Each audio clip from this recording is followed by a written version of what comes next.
Big data has been buzzing around for quite some time, but there are a lot of misconceptions surrounding it. In this video, I would try my best to explain big data in the simplest way I can. What is big data? Big data refers to a huge volume of data that cannot be stored and processed using the traditional computing approach within a given time frame. But how huge this data needs to be termed as big data? There is a lot of misconception surrounding what amount of data can be termed as big data.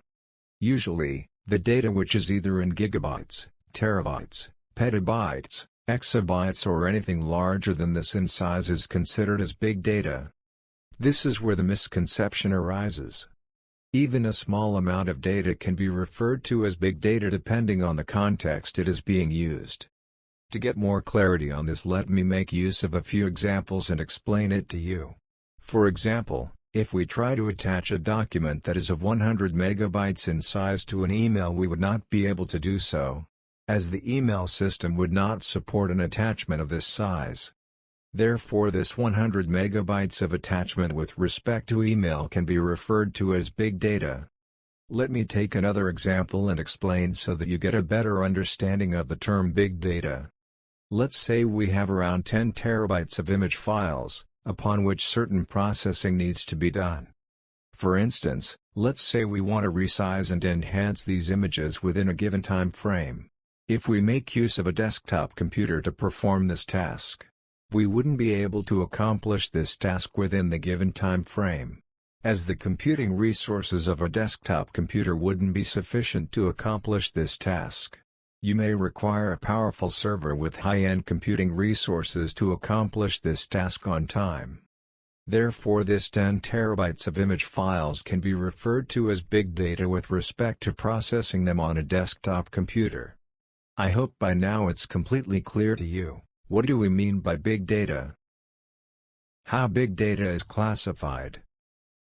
Big data is classified into three different categories: structured data, semi-structured data. Data refers to the data that has a proper structure associated with it. For example, the data that is present within the databases, the CSV files, and the Excel spreadsheets can be referred to as structured data. Semi-structured data refers to the data that does not have a proper structure associated with it. For example, the data that is present within the emails, the log files, and the Word documents can be referred to as semi-structured data. Unstructured data refers to the data that does not have any structure associated with it at all. For example, the image files, the audio files, and the video files can be referred to as unstructured data. This is how big data is classified into different categories. Characteristics of big data. Big data is categorized by three important characteristics: volume, velocity, variety. Volume refers to the amount of data that is getting generated. Velocity refers to the speed at which the data is getting generated. And variety refers to the different types of data that is getting generated. These are the three important characteristics of big data. Traditional approach of storing and processing big data.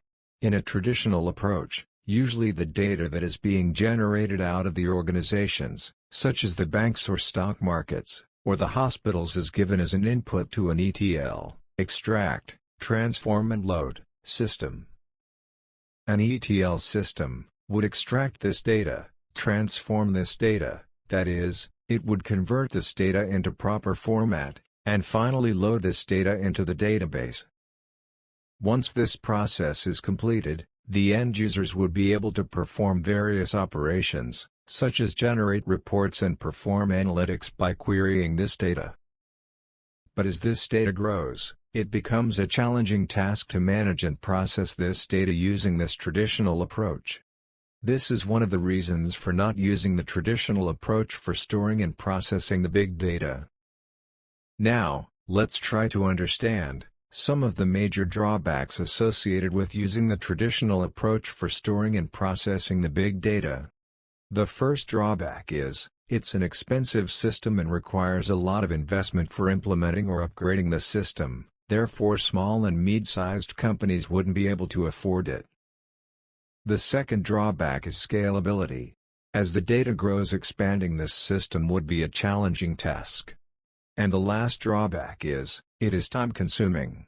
It takes a lot of time to process and extract valuable information from this data, as it is designed and built based on legacy computing systems. Hope this makes clear why the traditional approach or the legacy computing systems are not used to store and process the big data. Challenges associated with big data. There are two main challenges associated with big data. The first challenge is, how do we store and manage such a huge volume of data efficiently? And the second challenge is, how do we process and extract valuable information from such a huge volume of data within a given time frame?